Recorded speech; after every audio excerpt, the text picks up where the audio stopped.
Hey guys, today we're going to take a look at Pokemon Colosseum for Nintendo Gamecube. So on the front here we've got this pretty cool render of all the different legendaries. So we've got your main character up there in the background. Then you've got Kyogre and Groudon, and then Suicune, Entei, and Raikou, or however you pronounce them. So yes, this was the first 3D Gamecube game in the Pokemon franchise. Well, aside from Pokemon Channel, I guess, but let's ignore that. This was pretty exciting at the time. I was really pumped to get this because it was the first time we were going to get a Pokemon game, like a traditional Pokemon game in 3D.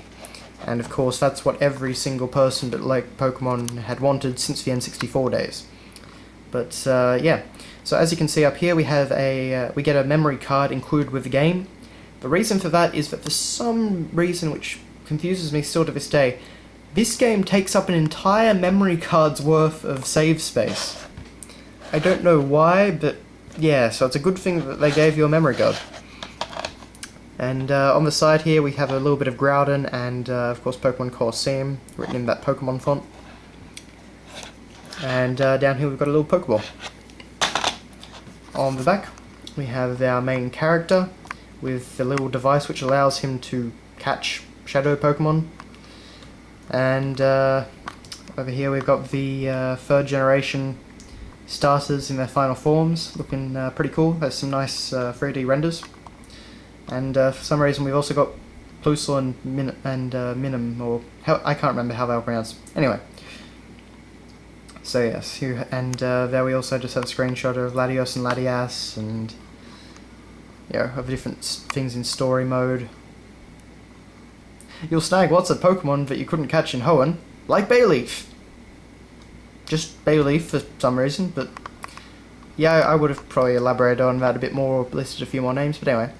And of course you could play a 2 or 4 player game, just for battles, by using your Game Boy Advance and your GameCube Game Boy Advance link cable and Pokemon Ruby and Sapphire and eventually Emerald. And yeah, it got pretty complicated, but if you had all of the gear, it was rather fun. So inside we have the disc, and it's pretty nicely done. You've got this cool silver and red sort of colour scheme going on. Down here we have Espeon and Umbreon, which are the main character's first 2 Pokemon. You actually start off with 2 Pokemon in this one, so that was a bit different. And down here you've got that GameCube memory card, which, as I say, unless you're playing Pokemon Colosseum, absolutely useless. Anyway, moving on. We get a few different things. Because we get a memory card, we get a little thing that we can stick onto the memory card and write what's on it. And we get a little instruction booklet in case you can't figure out how to use a memory card.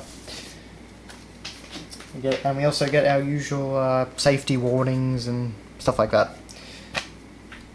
In addition to that, we get a poster of all the different games coming out, which really weren't very many. So Mario Golf Toadstool Tour, 1080 Avalanche, Pokemon Colosseum, which seems a bit redundant, but anyway, Pokemon Channel, one of the worst games to ever be made, in my opinion, and WarioWare Incorporated, which is a mega party game. And yeah, pretty fun. And then on the other side we have Player's Choice. So prominently we've got Metroid Prime and an awesome render of Samus.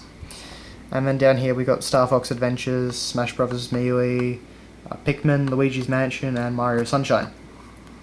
So yeah, that's that. And then finally we have a manual, which is actually pretty thick. 55 pages all up, and all full colour.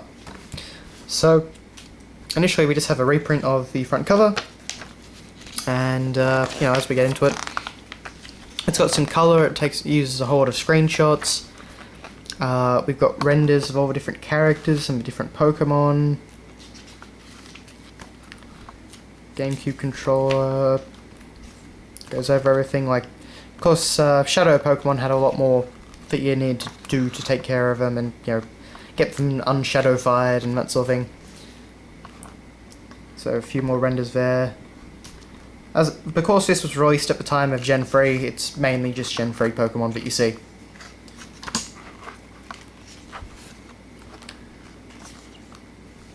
So yeah, as I say, while it was pretty exciting when it was coming out, and I felt that the game kind of didn't deliver, it wasn't really as good as the Game Boy or now DS games. So I thought it was a bit of a shame, but overall it was still pretty fun. And you got to see new Pokemon fighting in 3D. That's always a novelty. But yeah, not a bad manual. And we've got another, Espeon and Umbreon again on this cool black and silver background. And I don't know if the camera can pick it up, but there's just like this little Pokeball cut out there, which is pretty nice detail. But yeah, so that is your look at Pokemon Colosseum for the Nintendo GameCube. Thanks a lot for watching, guys, and see you later.